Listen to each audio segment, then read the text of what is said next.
So I brewed another batch of my award-winning American IPA recipe. It's a beer I really like having around on tap, and that gave me a chance to try out some more dry yeast. So this time, I fermented half the batch with US-05 and the other half for the Mangrove Jack M36 Liberty Bell. Well, stick around and see how they turned out.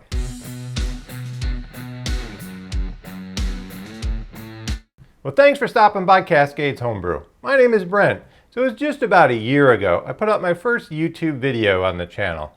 The original plan was just to create a couple videos that would kind of supplement articles on my new blog, cascadeshomebrew.com. So when I started out, I put out about one video a month. Most of them are kind of overview videos. How to brew small batch 2.5 gallon brew in the bag on your stove.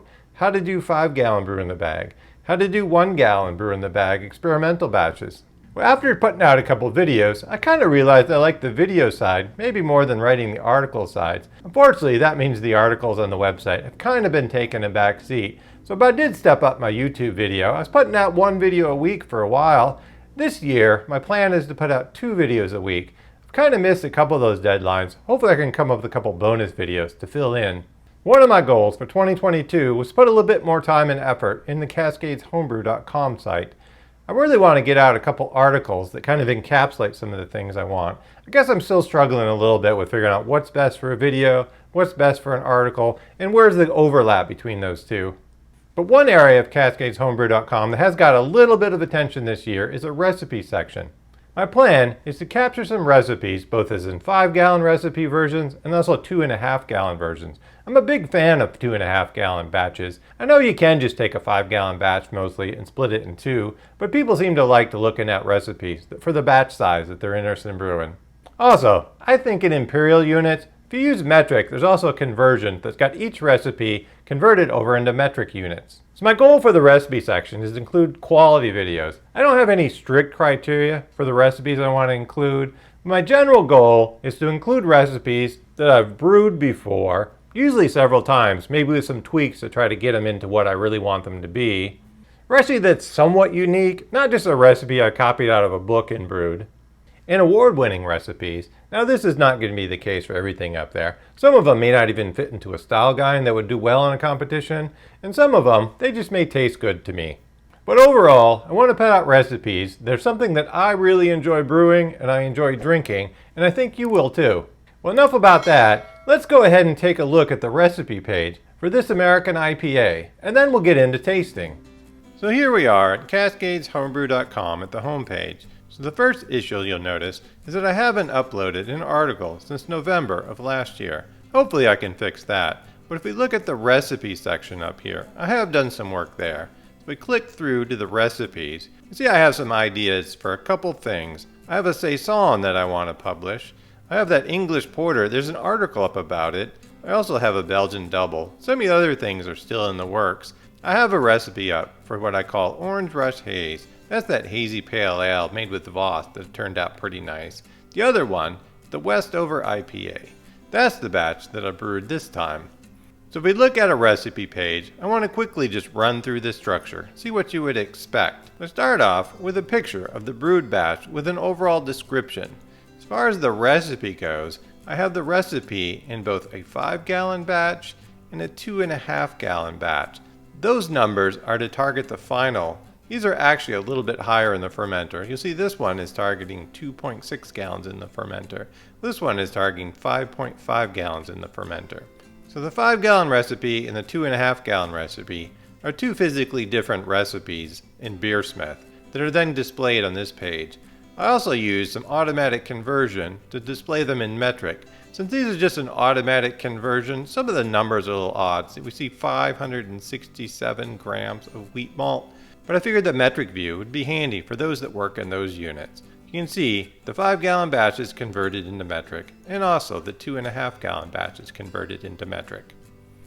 We scroll down to the bottom of the recipe page. So my basic idea here is to talk about some of my motivations behind the recipe, and then some options. I see a lot of people that look at a recipe, calls for say, Golden Promise, and they say, well, I don't have Golden Promise available to me. I guess I can't brew that recipe. Well, no, you can brew the recipe. It may turn out a little different, but since you're brewing a recipe from somebody else, it's going to be different than what they made anyways. So the idea is that there's some options that I discuss. If you want something that's a little bit different than what I like, well, go ahead and make some changes. In this case, we run through the grain bill with some options. Hops, different options that you could use to change the hop character, use different hops. And then the yeast, different yeast that you could use. This one's using Chico, but there's other options if you like that. One question I have is about water profile. The recipe is written for adjusting my tap water. Well, nobody else really has my tap water unless they live in this area. I might try to write recipes for using RO water, but the problem is I don't use RO water, so I don't have hands-on experience with that. If you have any suggestions, let me know. But for right now, the recipe is written around my tap water, and the idea, if you don't have adjustments, and if you're using RO distilled, just some target guidelines. So for the RO distilled section, I could run it through a calculator to try to come up with exact amounts to add. But since I don't have hands-on experience with that, I'm not quite sure I'm comfortable with that. But let's look closer at the recipe that I brewed today. So I brewed this as a 5-gallon batch that I split with 2 different yeasts. It's an American ale, 5.5 gallons targeted into the fermenter. It was an all-grain recipe. The calculated IBUs at 96.1, I'm pretty sure the IBUs aren't actually that high. It's probably more in the 60 to 70 perceived IBU. A light colored, estimated original gravity of 1065, estimated final gravity of 1014, though both batches came in a little below there. But you're looking at just under a 7% or 6.8% ABV. Recipes are targeted around a 73% efficiency. This one just has a 30-minute boil. For the fermentables, looking at 85% of a pale malt, 9% of a white wheat malt, and then 5.6% of a crystal malt, 20 level bond. As far as the hops on this one, the focus is on Centennial and Chinook. I'm using Columbus as bittering hop and also a little bit of Columbus in the boil. So we have 0.9 ounces of Columbus at the 30-minute mark, 1 ounce of Columbus, and also 1 ounce of Centennial at the 10-minute boil mark. We have 1.5 ounces each of Chinook and Centennial at flame out, and then 2 ounces of both Centennial and Chinook for a dry hop. And this is 2 days before the cold crash. And as I mentioned, I'm starting with my own base tap water. To adjust my water, I'm using 9 grams of gypsum, 28 milliliters of 10% phosphoric acid, and those are both added before the mash. And I'm also adding a Werflock tablet. The yeast listed for the recipe is US-05. This batch was actually done with US-05 and then also Mangrove Jack M36, which is Liberty Bell yeast. We'll talk more about that. I'm targeting a mash pH around 5.4. This one has a single step mash at around 152 degrees Fahrenheit for 60 minutes. To get there, I need to use about 7.5 gallons of water at 159 degrees Fahrenheit. My planned fermentation for this one is a pretty standard ale fermentation. I'm starting up a little bit of a lower temperature around 66 degrees Fahrenheit, and then after a few days, as fermentation starts to slow, I'll raise the temperature up to 72 degrees Fahrenheit. And then I'll cold crash it for about 2 days, near freezing temperatures. So that's the recipe. Well, let's get in to see how I brewed this. I'll try to run through this pretty quick since I'm using my standard process and I've already brewed a similar batch before on the channel. Signs of spring are in the air, so it's a nice day to brew a 5-gallon batch out here on my patio. Well, first thing I need to do is clear out some of the wintertime debris. And then I need to set up my equipment. I have a more detailed video where I look closer at my process for making 5-gallon batches. Check out that if you want a little more detail. I measure out the needed amount of strike water, and then I fire up my propane burner. The water is treated with the needed amount of acid to lower the pH, gypsum to boost the calcium and the sulfate, and a crushed Camden tablet to help remove chlorine and chloramine from my tap water. Even if you don't adjust water, make sure you treat your tap water for chlorine and chloramine. It's an important step. While the water is heating up, I mill my grain. So the benefit of doing this outside is I don't make a mess with the dust inside. Once I've reached my target mash temperature, I mix in my grains. I'm doing a full volume mash, brew in the bag. As you can see, the amount of grain in this batch pretty much maxes out my 10-gallon kettle. Sneak peek, I recently picked up a larger kettle, second hand. More room to mash, and this one has a ball valve for easy draining. I'm looking forward to giving that kettle a try soon. I wrap up the kettle in a sleeping bag. This does an excellent job of maintaining mash temperatures. I will keep the kettle covered until the 60-minute mark, where I'll give it a good stir and take a pH reading, and then keep it covered until the end of the 60-minute mash. At that point, it's time to pull out the grain bag. This pulley attached to the underside of my overhead deck makes it easy to remove and drain my brew bag. Once drained, the spent grains are emptied into my compost bin. Hopefully you have options for disposing of food waste, like spent grains, other than just sending them off to a landfill. At the start of the 30-minute boil, I add my bittering charge of Columbus hops. With 10 minutes left in the boil, I add 1 ounce each of Columbus and Centennial hops, along with a Werflock tablet. I also add my jaded wort chiller into the boiling wort to make sure it is fully sanitized. I won this chiller in a contest last year, and this is only the second time I've used it. I'm brewing a lot of 2.5 gallon stovetop batches, and this chiller is way overkill for that size batch, but I think it's going to be a great addition for brewing 5 gallon or larger size batches. At the end of the boil, I add 1.5 ounce each of Chinook and Centennial for a total of 3 ounces at flame out. I then put the jaded hydra to use chilling down the wort. It's a bit big and top heavy and sure uses a lot of water quickly, but does a great job of chilling down the wort to pitching temps. Once I have a little more experience with this chiller, I might put out a video with my thoughts and recommendations. I then transferred the chilled wort into 2 fermenters, trying to filter out the majority of the hop matter and not make too much of a mess in the process. I'm looking forward to that new kettle with the ball valve for easy transfers. It was then time to pitch the yeast. I'm using 1 full pack of yeast for each batch of about 2.6 gallons or 10 liters of wort. The first fermenter gets the Mangrove Jack M36 Liberty Bell yeast. The second fermenter gets a pack of US-05 from Fermentis. In both cases, I direct pitch the yeast by sprinkling it on top of the wort. I moved each batch into my fermentation chamber set to 66 degrees Fahrenheit or 19 degrees Celsius. I measured a gravity of 1065, which is right on my target gravity. This batch was brewed on a Saturday, and I pitched the yeast around 2 o'clock p.m. When I returned home Sunday evening, both batches were rocking, well underway with fermentation. I pulled them out of the chamber for a better look. The M36 batch was a little bit more vigorous than the US-05 one at this point. Looking at the progress on day 4, the M36 batch is looking to be finishing up and starting to drop clear. There's a bit of a crusty looking layer of yeast on the top of the fermenter. The US-05 batch is slowing down, but still has lots of yeast in suspension and seems to still be working away. There's a small layer of fluffy krausen on the top of the beer. A pair of floating hydrometers like the tilts would be handy for getting more insight into fermentation. Maybe one day I'll justify the cost. On day 12, it was time to add the dry hops. I added a total of 4 ounces of dry hops, with 2 ounces into each fermenter. The hops were half Chinook and half Centennial. Next time I brew this recipe, I'll probably swap up the hops, but this Chinook Centennial combo, it makes for a really nice beer. 2 days after the dry hops were added, I cold crashed the fermenters for another 2 days. The beer was then transferred into purged kegs.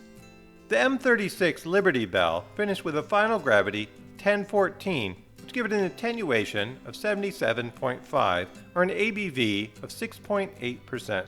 The US-05 batch finished 2 points lower at 1012 for an attenuation of just about 81% and a 7% ABV. Looking in on the beers as they settle and carbonate, 4 days after kegging, the US-05 batch looks significantly more clear than the M36 batch. At 7 days, there's still a difference, but is lessened. Well, enough about that. Let's get in and try to taste some of these beers, see how they turned out. So there's the beers. They dropped nice and clear. I'm not positive exactly how long it is since they've been in the keg. At least a month. I was a little worried I wouldn't have any for the tasting, so I haven't been drinking much lately. Well, let's see how these 2 beers compare. First we'll go with aroma.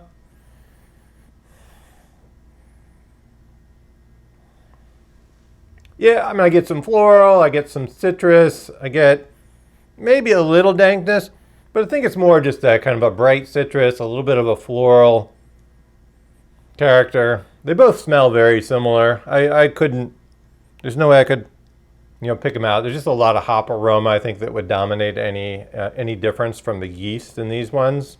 And as far as appearance on them, they look really identical right now. There's a little bit of condensation on the glass, but they're very clear right now. The M36, which is this batch, took a little bit longer to clear up, but right now they're looking pretty clear. They're actually really nice. I can read the sort of the back of the label through that one. Color of the recipe, it's a beautiful, nice kind of a golden color.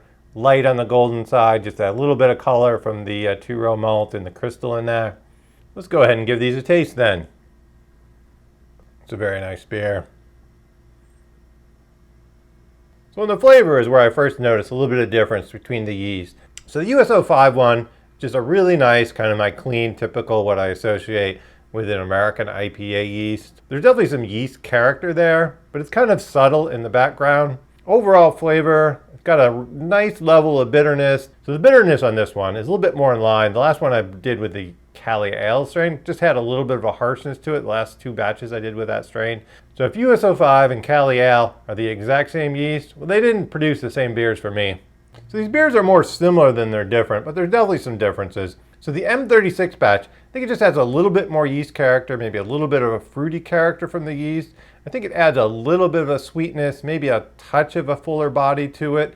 It kind of mutes a little bit of the bitterness. It makes it feel a little less bitter than the other one. Even though clearly they're the exact same IBUs, just hides a little bit of it. In a side-by-side tasting, these beers are much more similar than they are different. They're really both very nice beers. So what about the M36? Is it a yeast I would use? One thing that's kind of interesting is I'm not even quite sure what strain it is or what kind of origin it is. It used to have a name that was much more English sounding. Now it's Liberty Bell, and they kind of tout it as East Coast, Philadelphia. What yeast is from Philadelphia? Ballantine, is that an East Coast IPA? I don't think it's a New England IPA strain. It could be they're talking about an East Coast brewery like Dogfish Head or Sam Adams. I'm not sure. But I tend to think it's a little bit more of an English yeast in origin, maybe a blend of a couple English yeasts.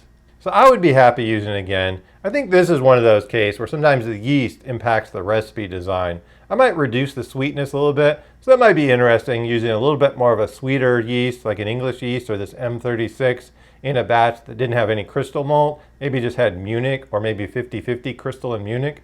You don't have to necessarily take my word for it. So I put this beer in a recent competition, Spirit of Free Beer. It's a DC area competition. Usually it's pretty large. They scaled it way back, just kind of COVID concerns this year. I think there was only 58 total entries. I entered a Saison that won a second place of silver. I also entered the US-05 version of this IPA. It also took a silver. Again, it was in a category with 8 beers.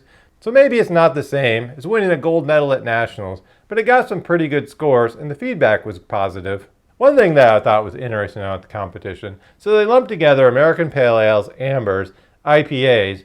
So the beer that won first place in that category was a specialty IPA. In this case, the name of it was Talus Smash. The description on it said light hazy IPA, session strength. So that's kind of interesting. So I wonder if it really was a smash beer. Single malt, single hop. How would you get a hazy session IPA with Talus? I've never used Talus. I'm curious about that. It'd been interesting to taste that beer. Well, that beer went on and actually won second place best of show at the entire competition. So that says the beer that beat me out must have been a pretty good beer. So what about you? Have you ever used M36? What other yeast do you like for American IPAs? Well, let me know down in the comments. And if you enjoy these kind of trials, like different yeasts, different ingredients, and brewing hoppy beers, I love brewing hoppy beers, well, make sure you subscribe to the channel. And while you're here, go ahead and check out some of my other content.